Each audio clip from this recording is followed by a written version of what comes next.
Движејќи се по асфалтниот пат кон инфоцентарот на Пониква, амбасадорката на Обединетото кралство Рејчел Галовеј мораше да помине покрај купот од ѓубре расфрлано до самиот паркинг пред одмаралиштето и неизбежно да ја забележи грдата слика, воедно и нашиот срам.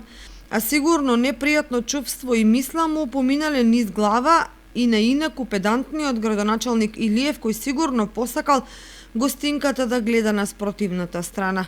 Колку чини пословичната неодговорност на граѓаните и на одржувачите на хигиената, веројатно тешко може да се процени и пресмета.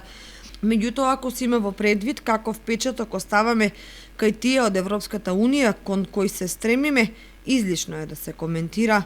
Кога го забележала купот смет на доаѓање и на заминување од Пониква, амбасадорката сигурно си го поставила прашањето: како да барам некој да инвестира во средина која ја карактеризира основна нехигиена и негрижа за природата?